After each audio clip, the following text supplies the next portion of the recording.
और अब बात आज की सबसे बड़ी खबर की। कोरोना लगातार जानलेवा हो गया है और हालात ये हैं कि शमशान और कब्रिस्तान में भी जगह नहीं मिल रही। तस्वीरें देखकर दहल जाएंगे आप। देखिए जरा ये तस्वीरें जो आपको हम दिखाने जा रहे हैं। शमशान की ये तस्वीरें, भोपाल की तस्वीरें हैं। चारों तरफ लाशों का अंबार लगा है। शमशान में घंटों इंतजार करना पड़ रहा है क्रिमेशन के लिए। हालात ये है शमशान घाटों के। ये सिर्फ भोपाल की तस्वीर हम आपको दिखा रहे हैं। अलग अलग शहरों से तस्वीर आ रही है कि कोरोना से इतनी मौतें हो रही हैं कि शमशान घाट में भी, क्रिमेशन सेंटर में भी घंटों इंतजार करना पड़ रहा है। इसीलिए कहा जा रहा है संभल जाइए, संभल जाइए, यही वक्त है कोरोना से सही बचाव का, क्योंकि सावधानी ही सबसे बड़ी सुरक्षा और बचाव है। देखिए जरा रिपोर्ट।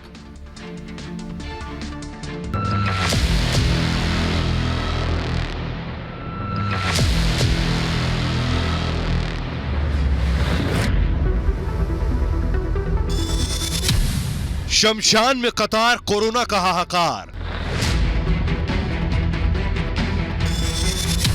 लाशों का अंबार, कम पड़ गए कब्रिस्तान।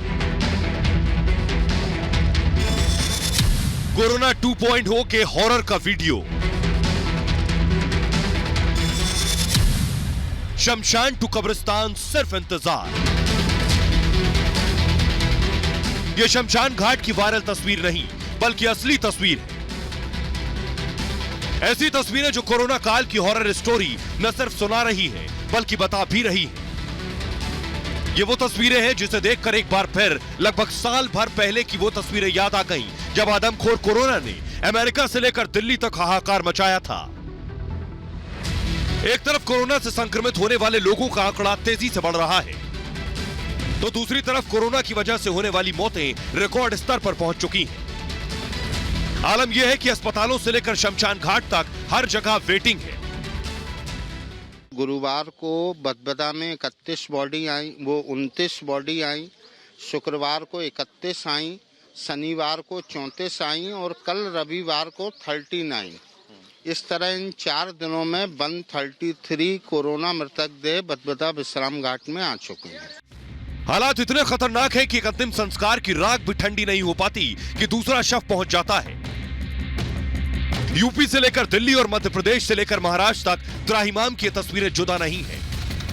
कब्रिस्तान के बाहर लंबी कतारें हैं। शमशान घाट के बाहर लाशों का ढेर है। जिन घाटों पर दिन भर में कभी 5 शवों का भी दाह संस्कार नहीं होता था, वहां आज एक दिन में 30 से 40 शवों का अंतिम संस्कार किया जा रहा है।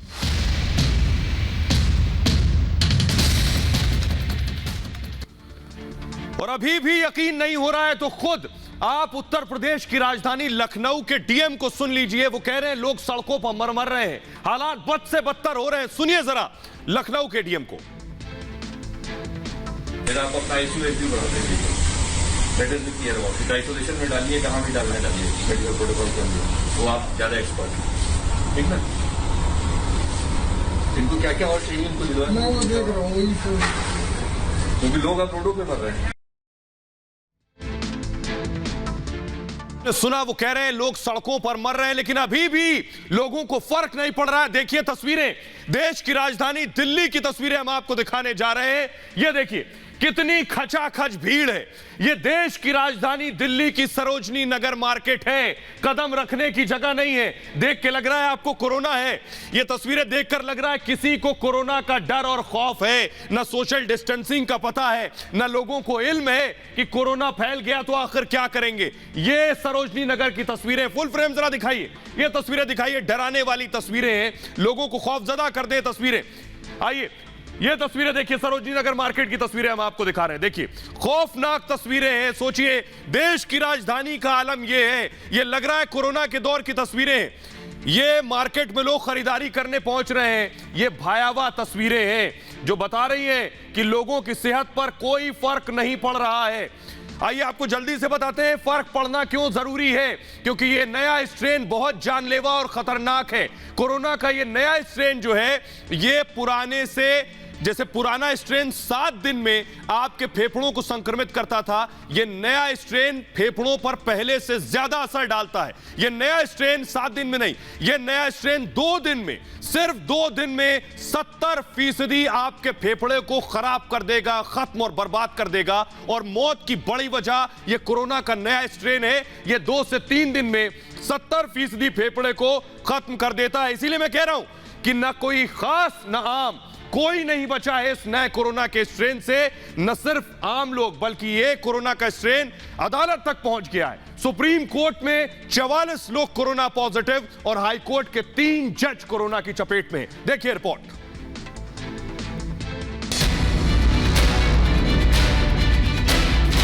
तेज रफ्तार से बढ़ रहे जानलेवा कोरोना वायरस ने सुप्रीम कोर्ट को भी अपनी जद में ले लिया है। जानकारी के मुताबिक सुप्रीम कोर्ट के लगभग 44 कर्मचारी कोरोना के शिकंजे में हैं। इसके अलावा भी कई दूसरे कर्मचारियों में कोरोना के लक्षण हैं, जिसके बाद सुप्रीम कोर्ट के सभी जज वर्क फ्रॉम होम करेंगे। सभी मामलों की सुनवाई वीडियो कॉन्फ्रेंसिंग के जरिए की जाएगी। दिल्ली में कोरोना का बढ़ता प्रकोप सुप्रीम कोर्ट पर भी पड़ा है और आज सुप्रीम कोर्ट में ये बताया गया कि उसके बड़ी संख्या में जो कर्मचारी हैं वो कोरोना पॉजिटिव पाए गए, जिसकी वजह से सुप्रीम कोर्ट को पूरे तरीके से सैनिटाइज किया गया और जितनी भी सुनवाइयां थी वो सभी जजों के रेजिडेंस से शुरू की गई। सुप्रीम कोर्ट के अलावा दिल्ली हाई कोर्ट में भी कई जजों के कोरोना पॉजिटिव होने की वजह से वहां की सुनवाई भी प्रभावित हुई। सुप्रीम कोर्ट ही नहीं, दिल्ली हाई कोर्ट में भी कोरोना ने खतरनाक दस्तक दी है। दिल्ली हाई कोर्ट के 3 जज कोरोना की चपेट में आ गए, जबकि चौथे जस्टिस में लक्षण दिखने के बाद उनका कोरोना टेस्ट किया गया, जिसकी रिपोर्ट आना बाकी है। दिल्ली हाई कोर्ट ने लगातार बढ़ रहे कोरोना के मामलों को देखते हुए शुक्रवार से ही सभी मामलों की फिजिकल हियरिंग पर रोक लगा दी थी, लेकिन इसके बावजूद भी राजधानी दिल्ली में संक्रमण जिस तेज रफ्तार से बढ़ रहा है उसकी चपेट में जज भी आ गए। और सोचिए, लोगों को अभी भी समझ नहीं आ रहा। आपके लिए, आपके बचाव के लिए जब लोग पहुंच रहे हैं तो उनके साथ भी मारपीट की जा रही है। खंडवा की तस्वीरें हम दिखाने जा रहे हैं। देखिए जरा, मेडिकल टीम पहुंची थी, पहले मेडिकल टीम पर पुलिस ने हमला किया, उसके बाद खबर यह है कि पुलिस पर मेडिकल टीम ने हमला किया। देखिए, यह आपको दिख रहा है, पुलिस वाले कोरोना पेशेंट के परिवार को दरअसल क्वारंटीन करने की कोशिश कर रहे थे, उस दौरान यह मारपीट हुई है। फुल फ्रेम जरा तस्वीरें दिखाइए। ये तस्वीरें जो आप देख रहे हैं, देखिए पुलिस वाले जद्दोजहद कर रहे हैं, परिवार टूट पड़ा है किस तरह से। ये मध्य प्रदेश के खंडवा की तस्वीरें, आप अंदाजा लगा सकते हैं क्या हालात है, कैसे बद से बदतर स्थिति हो चुकी है। लेकिन उसके बावजूद भी लोगों को इल्म नहीं है। जल्दी से आपको बताते हैं आपके राज्य में हालात क्या हैं, कैसे कोरोना ग्राफ तेजी से बढ़ रहा है, इसे देखने समझने की जरूरत है। महाराष्ट्र में 63,294 मामले कोरोना के सामने आए। दिल्ली में मैं आपको बताऊं 10,774 मामले सामने आए हैं। उत्तर प्रदेश की बात करें, उत्तर प्रदेश में 15,276 कोरोना के मामले, छत्तीसगढ़ में 10,521 और बिहार में 3,756। स्थिति यह है जो बता रहा है आखिर कि कैसे हालात बद से बदतर हो रहे हैं। लेकिन मैं आपको बताऊं साथ ही साथ कि आपके राज्य में क्या कुछ तैयारियां की गई हैं, गाइडलाइंस क्या कुछ जारी की हैं, देखिए जरा इस रिपोर्ट में।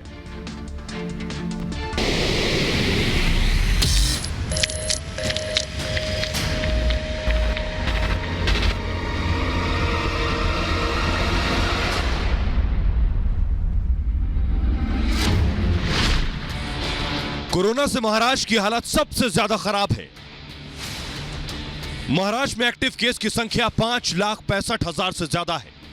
कोरोना के बढ़ते मामलों की वजह से महाराष्ट्र में बोर्ड की परीक्षा टाल दी गई है। महाराष्ट्र में अब तक 34,07,000 लोग कोरोना से संक्रमित हुए हैं, जबकि 57,987 लोगों की मौत हुई है। महाराष्ट्र के मुख्यमंत्री उद्धव ठाकरे ने कोविड टास्क फोर्स के साथ मीटिंग की थी। टास्क फोर्स ने राज्य में कम से कम 14 दिन के लॉकडाउन की मांग की है, जिस पर अभी फैसला आना है। वहीं राजधानी दिल्ली में तेजी से बढ़ रहे कोरोना मरीजों को लेकर सीएम केजरीवाल ने बैठक बुलाई है। दिल्ली के सीएम अरविंद केजरीवाल ने अस्पतालों में और बेड्स बढ़ाने का आदेश दिया है। कई सरकारी और निजी अस्पतालों को फिर कोविड अस्पताल बनाया जाएगा। बेड के लिए हम लगातार बढ़ा रहे हैं। पिछले एक हफ्ते के अंदर हमने 5,000 बेड बढ़ाए हैं। आज भी 50% बेड अवेलेबल है और हम फर्दर इंक्रीज कर रहे हैं।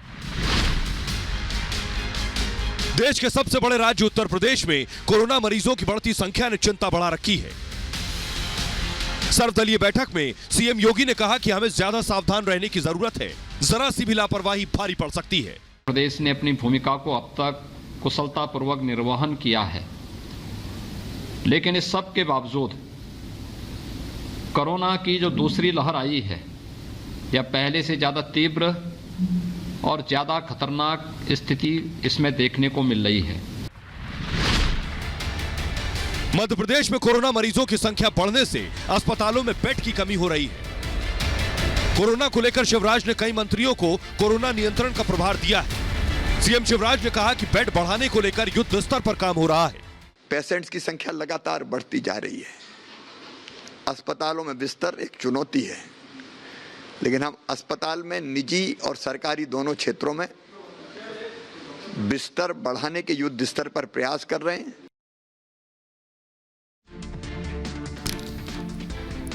और आइए जल्दी से आपको बताते हैं युवाओं के लिए ये कोरोना कितना खतरनाक है। कोरोना के सुपर स्प्रेडर युवा बन रहे हैं। दरअसल आपको बताएं 26 से लेकर 44 साल तक की जिनकी उम्र है उनमें 39% केस सामने आ रहे हैं। सबसे ज्यादा 26 से 44 साल। इसके बाद 18 से 25 साल जिनकी उम्र है उनमें 13% मामले हैं। अगर इसे कैलकुलेट करें ओवरऑल तो 45% से कम जिनकी उम्र है उनमें 65% मामले हैं जो डराने वाले हैं। इसीलिए आपसे कह रहे हैं कि ये वक्त है संभल जाने का। लेकिन साथ ही आपको बताऊं न सिर्फ युवा बल्कि मासूम बच्चों को भी ये कोरोना अपनी चपेट में ले रहा है। हजारों बच्चे महाराष्ट्र में और दूसरे राज्यों में कोरोना की चपेट में आ चुके हैं। इसलिए बड़ी चुनौती यह है कि बच्चों को बचाना है। देखिए रिपोर्ट।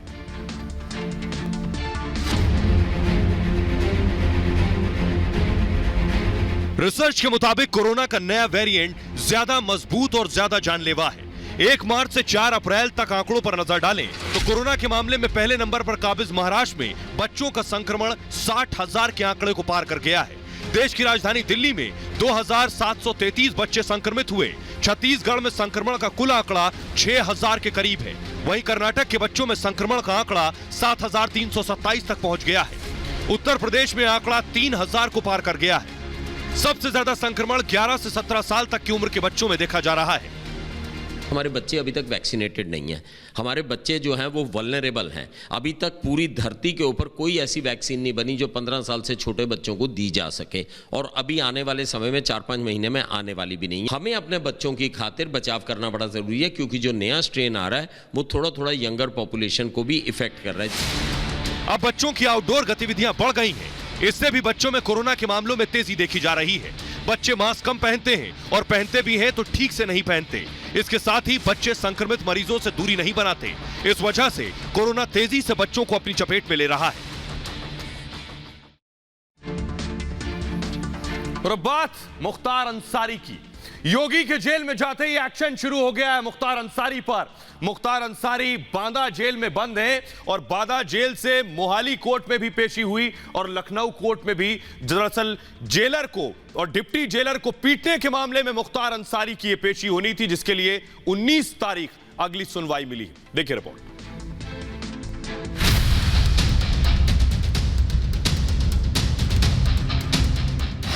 योगी की जेल में आने के बाद डॉन मुख्तार की हालत पतली हो गई है। आंखों से कम दिखाई देने लगा है। गले में दर्द भी हो रहा है।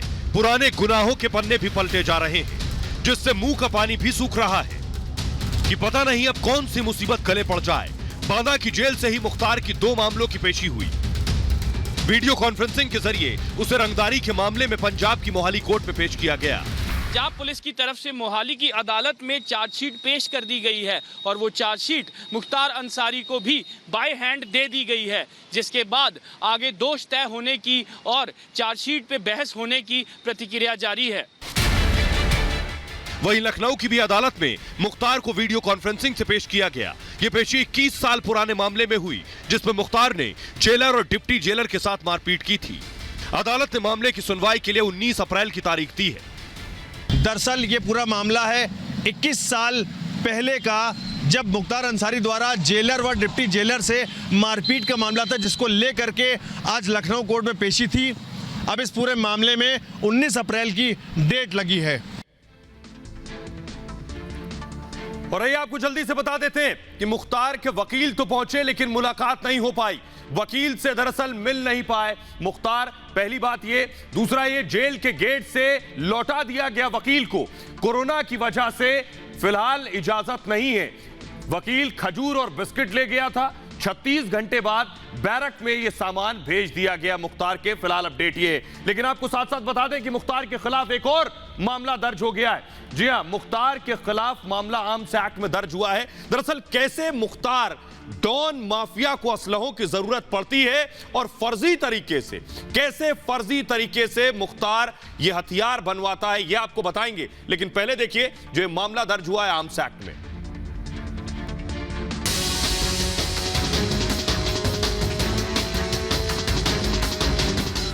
योगी की जेल में डॉन अंसारी के आने के बाद शिकंजा लगातार कसता जा रहा है। एक तरफ तो पुराने गुनाहों का हिसाब हो रहा है, तो वहीं दूसरी तरफ उनकी पुरानी कुंडलियां भी खंगाली जा रही हैं। 25 साल पहले रद्द एक शस्त्र लाइसेंस के मामले में अब केस दर्ज किया गया है। इसके साथ ही 2017 में भी राइफल लाइसेंस के मामले को जोड़ा गया है।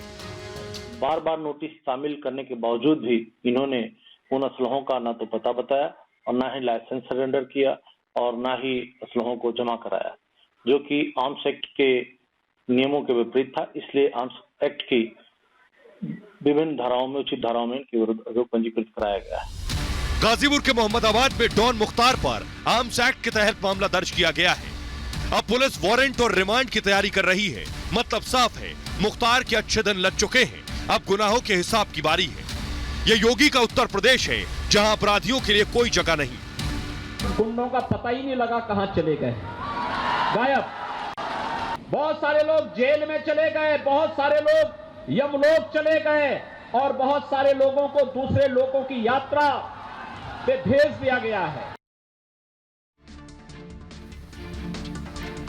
और आइए अब आपको बताते हैं, डॉन मुख्तार पर दर्ज केस तो सिर्फ बानगी है। डॉन ने अपने गुर्गों के लिए धड़ल्ले से लाइसेंस जारी कराए थे। 2001 में मुख्तार ने अपने लेटर पैड पर 4 लोगों को शस्त्र लाइसेंस जारी करने की सिफारिश की थी। जब जांच की गई तो पता यह चला कि सभी का पता जो दर्ज किया गया है वो फर्जी पता है। बाद में पुलिस ने उन 4 में से एक को मुठभेड़ के दौरान मार गिराया और बाकी जो 3 थे उनके बारे में पता चला कि उनका गाजीपुर से कोई वास्ता तक नहीं था।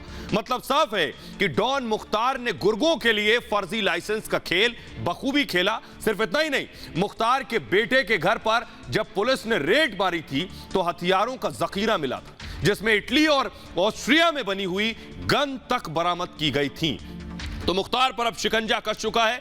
लेकिन न सिर्फ मुख्तार बल्कि मुख्तार जैसे और बाहुबली हैं, उन पर भी योगी का हंटर चल रहा है। बात हम कर रहे हैं जौनपुर के बाहुबली धनंजय सिंह, जिनकी तलाश में उत्तर प्रदेश की पुलिस दबिश दे रही है, छापे मार रही है और अब उन्हें भगोड़ा घोषित करने की तैयारी में है। देखिए रिपोर्ट।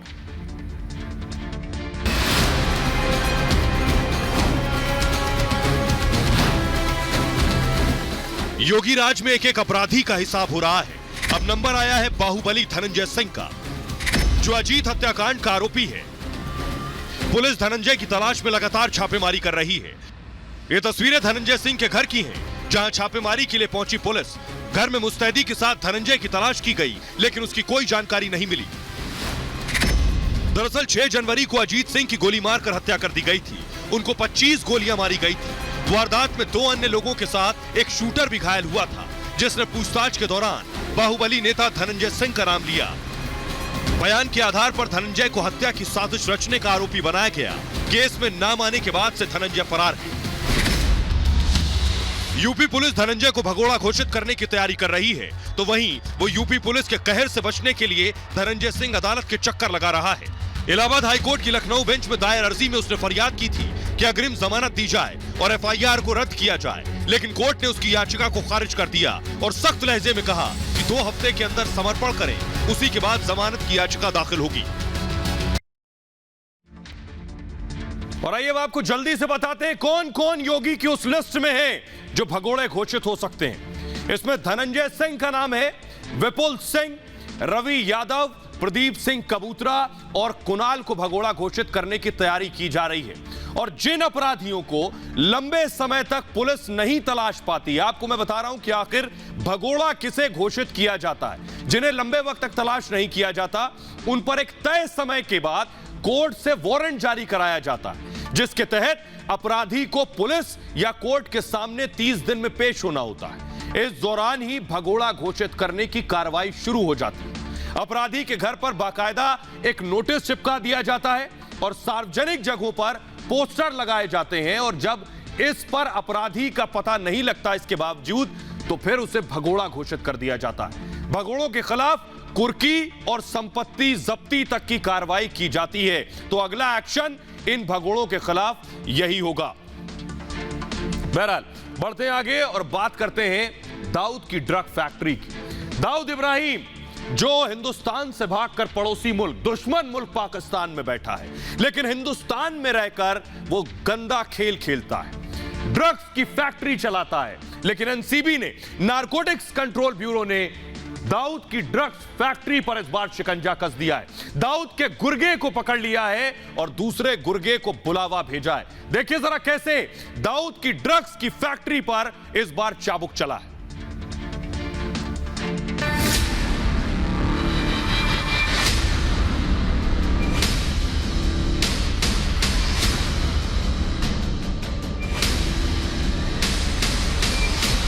दाऊद की ड्रग्स फैक्ट्री पर शिकंजा।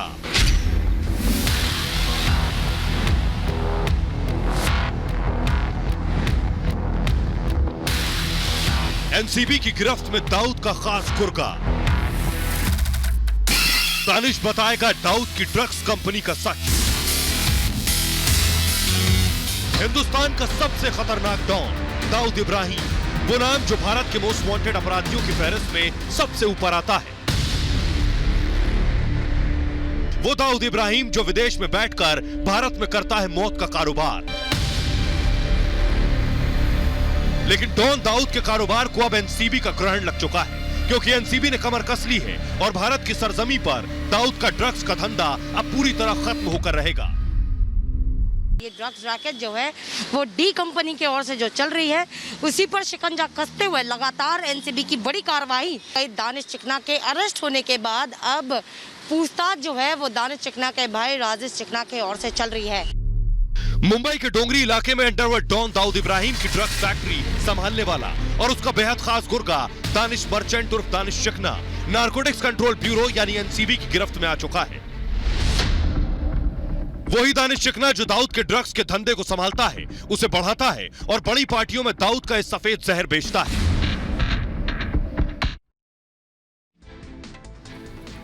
और आइए अब आपको दाऊद की पूरी ड्रग्स फैक्ट्री बताता हूं जो हिंदुस्तान से लेकर पाकिस्तान और विदेशों तक है।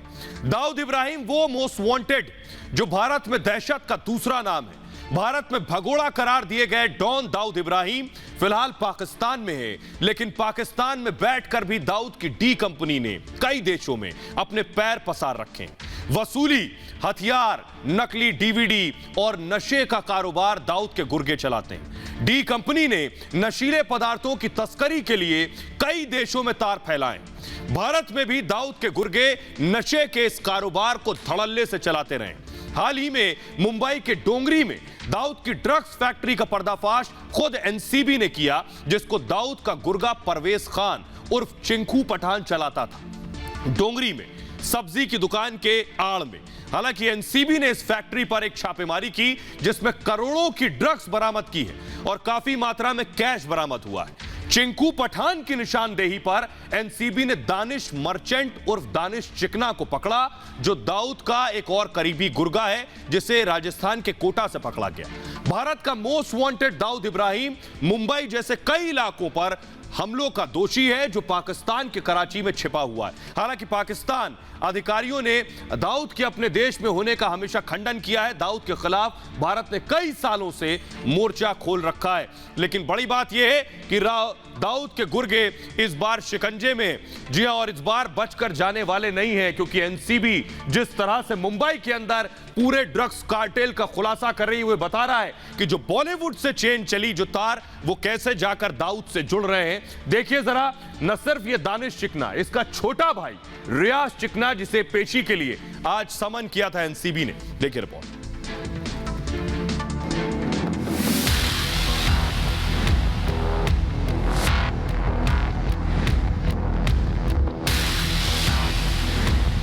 डॉन दाऊद इब्राहिम के खिलाफ लगातार एनसीबी का एक्शन तेज है। दाऊद के ड्रग्स के धंधे को जड़ से उखाड़ने के लिए एनसीबी एक के बाद एक दाऊद के गुर्गों को पकड़ रही है। पहले एनसीबी ने डोंगरी में दाऊद की ड्रग्स फैक्ट्री चलाने वाला गुर्गा दानिश चिकना को पकड़ा। उसके बाद दाऊद का एक और गुर्गा भी एनसीबी के रडार पर है। एनसीबी ने दाऊद के करीबी दानिश चिकना की गिरफ्तारी के बाद उसके भाई राजिक चिकना को भी तलब कर लिया है। पहले दाऊद की ड्रग्स कंपनी का एक गुर्गा दानिश चिकना को गिरफ्तार किया गया। उसके बाद दाऊद के एक और गुर्गा राजिक चिकना को भी एनसीबी ने तलब किया। जाहिर सी बात है कि दाऊद के गुर्गों पर कार्रवाई शुरू हो चुकी है और डी कंपनी की ड्रग्स फैक्ट्री जल्द ही जमींदोज हो जाएगी। एनसीबी दाऊद इब्राहिम से जुड़े पूरे ड्रग्स सिंडिकेट के नेक्सस का सफाया करने में जुटी है। इसी कड़ी में वो लगातार एक्शन ले रही है। एनसीबी ने दाऊद गैंग के करीबी माने जाने वाले राजिक चिकना को समन भेजकर पूछताछ के लिए बुलाया। आपको बता दें कि राजिक चिकना पर कई क्रिमिनल केस दर्ज हैं। दरअसल मुंबई में एक रेड के दौरान एनसीबी ने दाऊद के गुर्गे चिंकू पठान को गिरफ्तार किया था। उसकी गिरफ्तारी के बाद से ही एनसीबी के रडार पर दानिश और राजिक चिकना थे। एनसीबी ने दानिश को कोटा से गिरफ्तार किया। अब एनसीबी ने राजिक को पूछताछ के लिए बुलाया है। जाहिर है क्योंकि ड्रग्स के धंधे में राजिक का नाम भी कई बार उछलता रहा है। ऐसे में मुमकिन है कि एनसीबी राजिक को गिरफ्तार कर दाऊद के ड्रग्स के इस काले धंधे को जड़ से उखाड़ दे।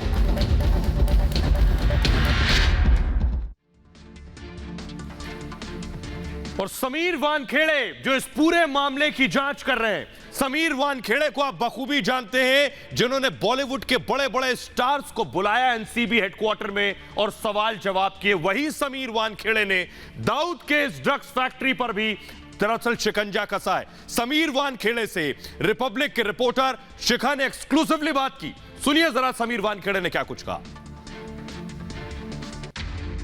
सर, दाऊद का करीबी राजिक चिकना उसे पूछताछ के लिए आपने बुलाया है कि उसकी गिरफ्तारी कब हुई?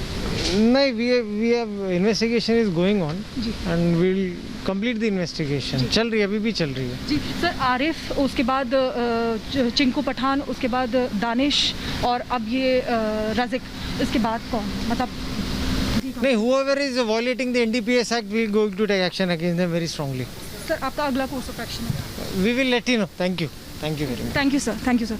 तो समीर वानखेड़े हमारे साथ थे, जिन्होंने बताया कि किस तरीके से वो आगे की कार्रवाई कर रहे हैं। लेकिन एक बात तो तय है कि एनसीबी अपने पूरे एक्टिव मोड में है और एनसीबी लगातार दाऊद की जो ड्रग्स कंपनी है उस पर नकेल कसने की कोशिश में है और जल्द ही डी कंपनी की जो ड्रग्स फैक्ट्री है वो नेस्तनाबूद हो जाएगी। तो शिखा को आपने सुना जो समीर वानखेड़े से बात कर रही थी। समीर वानखेड़े ने बताया कि दाऊद का ये जो काला कारोबार है, इसे कैसे अब इसका बुरिया बिस्तर लपेटने की तैयारी कर ली गई है। खबरों में आगे बढ़ते हैं और बात करते हैं महाराष्ट्र के पूर्व गृह मंत्री अनिल देशमुख की। सबका नंबर बारी बारी आ रहा है। परमवीर सिंह से पूछताछ सीबीआई कर चुकी है वसूली कांड में और अब अगला नंबर है महाराष्ट्र के पूर्व गृह मंत्री अनिल देशमुख का। जी हां, क्योंकि परमवीर सिंह ने जो चिट्ठी लिखी थी उस चिट्ठी में महाराष्ट्र के पूर्व गृह मंत्री पर वसूली का आरोप लगाया था कि महाराष्ट्र के पूर्व गृह मंत्री अनिल देशमुख ने 100 करोड़ की वसूली का टारगेट दिया। अनिल देशमुख पर इल्जाम लगाए परमवीर सिंह ने कि सचिन वाजे को अपने पास बुलाकर उन्होंने बाकायदा बार और पब के बारे में बताया जहां से वसूली करनी है। उसकी जांच अब सीबीआई कर रही है। 15 दिन में सीबीआई को रिपोर्ट सौंपनी है और सीबीआई ने अनिल देशमुख को समन कर लिया। जी हां, महाराष्ट्र के गृह मंत्री अनिल देशमुख की पेशी होगी अब सीबीआई के सामने। देखिए रिपोर्ट। वसूली कांड में देशमुख तक आंच। देशमुख बताएंगे वसूली कांड का सच। 100 करोड़ के वसूली कांड में महाराष्ट्र के पूर्व गृह मंत्री अनिल देशमुख की मुश्किलें बढ़ती जा रही हैं। परमवीर सिंह के लेटर बम मामले में सीबीआई ने जांच की रफ्तार तेज कर दी है और अब खबर यह है कि सीबीआई ने अनिल देशमुख को समन भेजा है। सीबीआई ने देशमुख को पूछताछ के लिए बुलाया है। देशमुख को सीबीआई के सामने 14 अप्रैल को हाजिर होना होगा। यह मामला केवल वाजे, काजी या पूर्व गृह मंत्री यहां तक नहीं थमता। शिवसेना के कुछ बड़े नेता, कांग्रेस के कुछ बड़े नेता, यानी वाजे यदि मोहरा है तो ये तीनों दलों के चेहरे धीरे धीरे जांच के बाद सामने आएंगे। और जिस प्रकार से इस मामले को खंगाला गया है, महाराष्ट्र सरकार का दागी चेहरा देश और दुनिया के सामने आया है। यानी जिस वसूली कांड को लेकर महाराष्ट्र की सियासत में मारामारी हो रही थी, अब उसकी आंच महाराष्ट्र के गृह मंत्री अनिल देशमुख तक पूरी तरह पहुंच चुकी है। इससे पहले रविवार को परमबीर सिंह, सचिन वाजे, देशमुख के पीए एसीपी संजय पाटिल, डीसीपी राजू भुजबल और जयश्री पाटिल से पूछताछ कर चुकी है। इसी मामले में सीबीआई कल सचिन वाजे के 2 ड्राइवर को खुद डीआरडीओ गेस्ट हाउस लेकर आई थी, जबकि पीए कुंदन और पलांडे को बुलाया गया था। इन सभी लोगों से 8 से 10 घंटे तक पूछताछ की गई थी।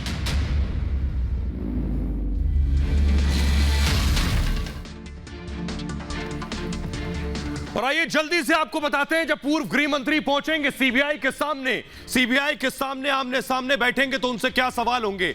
देशमुख से पहला सवाल सीबीआई पूछेगी, बताइए 100 करोड़ की वसूली का आपने टारगेट दिया था या नहीं, क्योंकि इसी वजह से देशमुख की कुर्सी गई है। जैसे ही सीबीआई ने जांच शुरू की, देशमुख से इस्तीफा ले लिया गया। अब सीबीआई के सामने पहला सवाल कि क्या 100 करोड़ की वसूली का आपने टारगेट दिया था। दूसरा सवाल सीबीआई करेगी कि क्या वाजे को आपने बंगले पर बुलाया था, क्या वाजे को बंगले पर बुलाया था। दूसरा सवाल किया जाएगा। तीसरा सवाल, वाजे सीधा क्या आपको रिपोर्ट करता था, यह तीसरा सवाल किया जाएगा सीधे देशमुख से। और इसके अलावा देशमुख पर एक और आरोप लगा, ट्रांसफर पोस्टिंग से जुड़ा यह आरोप कि ट्रांसफर पोस्टिंग में भ्रष्टाचार होता है। ये सारे इल्जामात जिसके जवाब देशमुख को आपको देने होंगे। आइए आपको बताते हैं, दरअसल परमबीर सिंह ने क्या आरोप लगाए थे। परमबीर सिंह ने आरोप लगाया था कि उगाही की जांच की मांग की थी, देशमुख के घर के सीसीटीवी की जांच हो, पुलिस तबादलों में भ्रष्टाचार का आरोप, अपने ट्रांसफर को चुनौती दी थी। ये वो आरोप परमबीर ने दरअसल देशमुख पर लगाए थे। लेकिन सवाल यही है कि इन आरोपों के बाद अब सीबीआई देशमुख से सवाल करने वाली है, तो देशमुख को सवालों का जवाब देना होगा। लेकिन मैं आपको बताऊं कि देशमुख के लिए मुश्किल होने वाली है, क्योंकि देशमुख पूर्व गृह मंत्री रहे हैं, बाकायदा साक्ष्य मौजूद है, वो सबूत मौजूद है। सचिन वाजे का स्टेटमेंट, उसने भी पूर्व गृह मंत्री का नाम लिया है, खुद परमबीर सिंह पूर्व गृह मंत्री का नाम ले चुके हैं। यानी परमबीर सिंह के लिए मुश्किलें कम होने वाली नहीं है। लेकिन आपको बता दूं कि बुधवार को यानी परसों पहुंचेंगे खुद देशमुख सीबीआई के सामने। डीआरडीओ में सीबीआई रुकी हुई है।